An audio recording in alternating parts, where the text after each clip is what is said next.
This mic? Okay.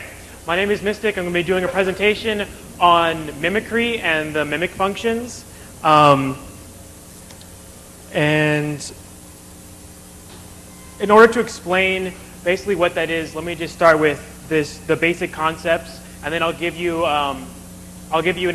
you an example of the mimic functions in action. And then I'll go into more detail on how to use them, how to write your own things for them, and stuff like that. And then I'll give you an introduction to a program that I'm developing right now, still in development, that takes this concept into a live chat atmosphere. Yeah. Okay, so first, just basically, what is mimicry? Mimicry is basically the ability to mimic your surroundings, as it says up there. So, you know, like animals do it, like chameleons would do it in the wild to mimic their surroundings in order to survive. And in the sort of cyberspace world where you have the internet and you have just communications going around, and you want to encrypt something, the problem with that is that when you encrypt something, if somebody could run a filter on that network looking for encrypted data and pull it right out, and then eventually decrypt it, it's only a matter of time. So what mimicry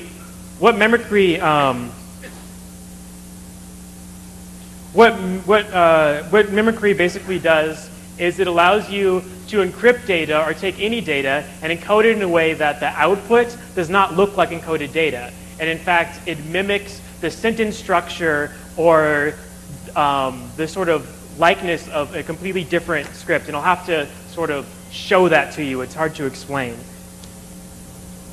So that's what it says right there. A way to encrypt or hide data in which the output is statistically or grammatically sound. So if somebody was to use a filter to look for it, it wouldn't come up because it would just look like normal text. And before I go on, I want to show you an example of that. So just give me 1 second. Just sort of put it in perspective of what we're talking about. So here's a Java applet. I'll give you, at the end of the presentation, I'll give you an address to where you can actually download and use this program. And the source code for this is also on the CD. So basically, I want to enter the message here. Push for mimicry. And now what it says there, basically what it generated is a block of text that mimics the announcing of a baseball game. So I'll just read you a little bit of it. It says, "Well, Bob, welcome to yet another game between the Whoppers and the Blogs, here in the scenic downtown Volvania. I think it's fair to say that plenty bubble off blog fever. It just talks about the game." So then taking this text, we can just remove mimicry, and there's the original text right there. So that's basically what the mimic functions do. Oh, and I forgot to mention, the mimic functions were first released in a book entitled Disappearing Cryptography by a man named Peter Wehner. He was the first one to sort of take this concept and create a proof of concept, which are the mimic functions. So this is his code that I'm showing you.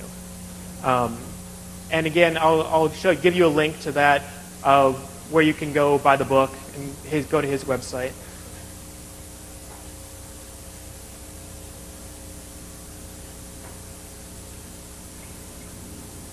Oops.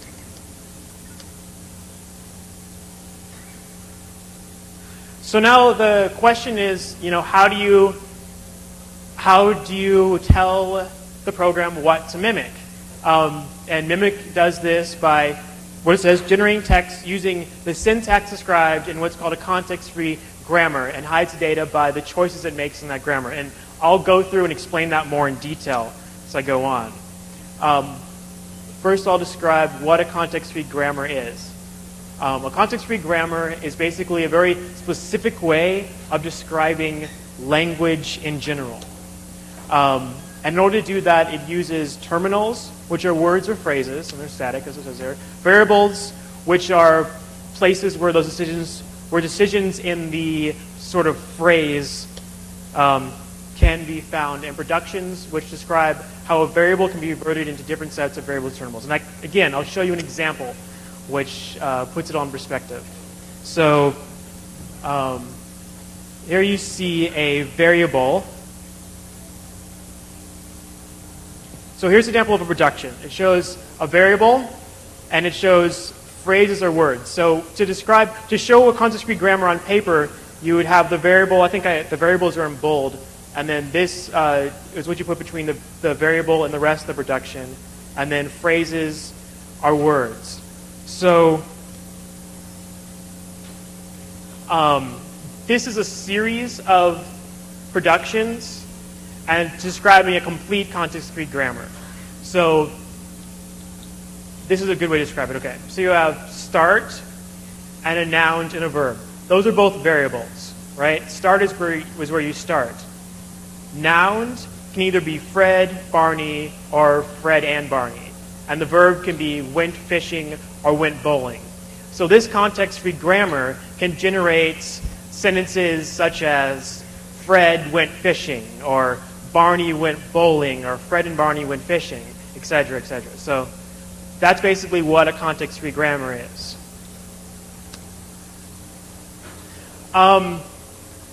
Putting it very simply, because I don't want to get too technical into it, in order for Mimic to hide binary data, it creates a tree of choices based on those context-free grammars. So if you look at here, there's all sorts of there's different choices that can be made. The noun can either be either of these. So it goes to these choices and it creates a binary tree. So it starts here and then it creates a 1 and a 0. One could be Fred, 0 is Barney, and then it goes on and on and on. So when it creates this tree, the leaves of the tree is what would encode the right bits. So again, I'm going to give you an example so it's easier to understand. So we're going to start out with this context-free grammar. There's start and noun and a verb, and then Fred and Barney, and then verb went fishing, where is also a variable, went bowling, where, those are variables, and then direction. So you can see the bottom there. Okay. So let's say there it is. So let's say you want to hide 1010. You want to hide those bits. You want to hide those bits given this context-free grammar. So it's going to go through and say the first is going to start at start, and there's nothing hidden because it's just the start. And then so it's noun and verb. And since it's a 1, it'll go to the first choice, which is Barney. And then it'll go on. Next one is a 0, and it's going towards Barney, verb, and you see the verb 0 is going to be went fishing. So it'll go down, went fishing. And then here it says Barney went fishing where? It's a 1, so it'll go to here, in direction, Minnesota. So it'll go here and say went fishing in direction. So it'll say direction 0 is northern, so it's northern Minnesota. And so that would give you the sentence down there if you can read it. It says Barney went fishing in northern Minnesota. So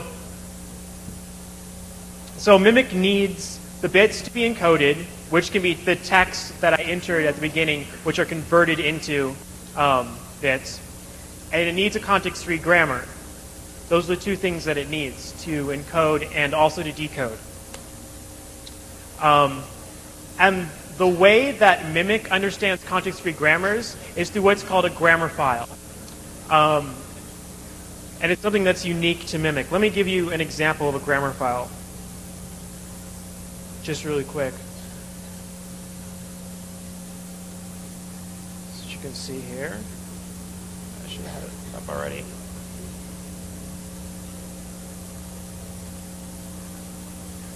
No.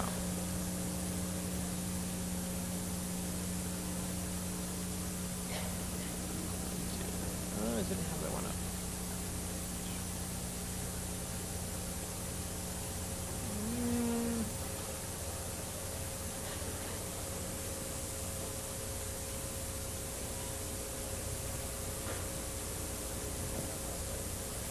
Really? Oh man, I didn't know if you didn't. Oh, jeez. Okay, well then, you know what? Here.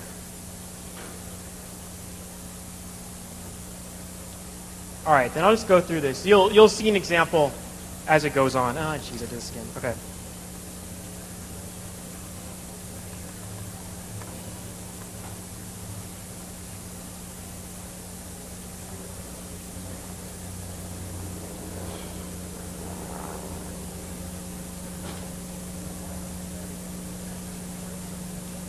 Okay, well, in order to create a grammar file, in order to show the variables always start with an asterisk and must be one word. Productions are separated between numbers and forward slashes. The numbers at the end of the reductions, and I'll show you. There'll be a little bit of example. Indicate the weight given to that choice, and they don't weigh out each other. Like, just basically, the higher the number, the more probable it'll appear in the production. And I'll give you a better example of that. The end of variables indicate double slashes. Starting variable is always one slide back first. So here's an example of what a small grammar file would look like. AA start being, it would always be alphabetically first, so that would be the start. Fred went to con is a variable. And you see how it just sort of it's the same way as the context-free grammar looks, but it's done in this sort of grammar file format. And then the numbers at the end give the weight. So here, this number is smaller than the other one, so this one would occur less in the final encoded information. Because of the limitations of Mimic, you can't have a grammar that is ambiguous. So there can only be one way of producing one phrase. If there were more than one ways, then the encoding wouldn't work. So in order to do that, that's an example of an ambiguous grammar where there's more than one ways. In order to do that, all the reductions in a grammar file have to be in a certain format.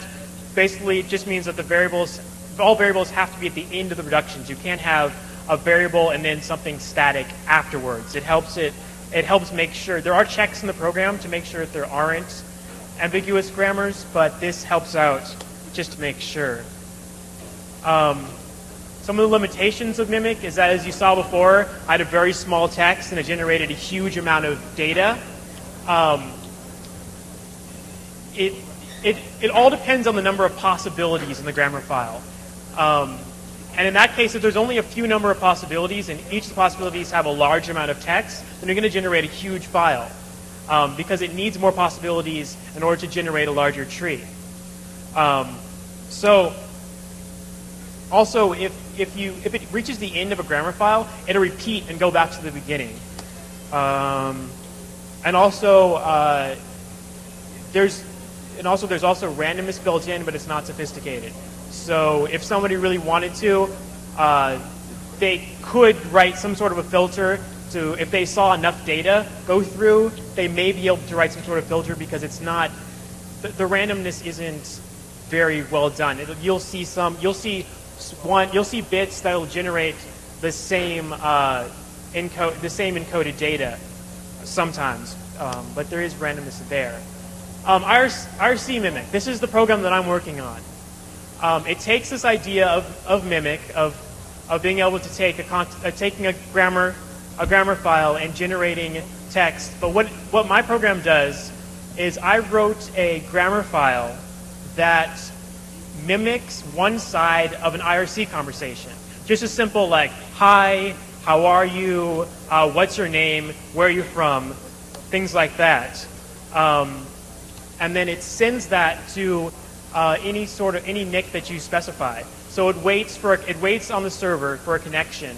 It waits on the server for that specific nickname to message them. Once they message them, then the program will send one side of the conversation and then wait for something else. And so you send another one, it'll send more of it. So it's built in a way that the end product will look like just any normal IRC conversation. But in that one side of the conversation is an encoded message.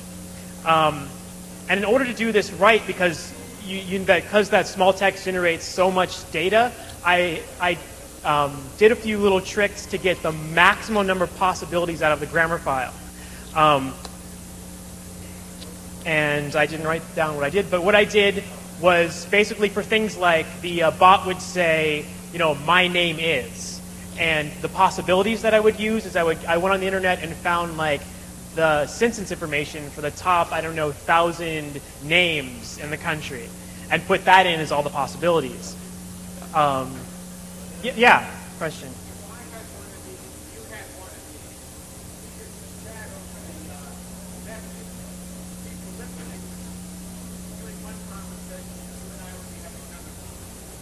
It's not that advanced right now. All it does is it does the same thing that first program I showed you does, but instead of generating a baseball game, it generates one side of a complete conversation.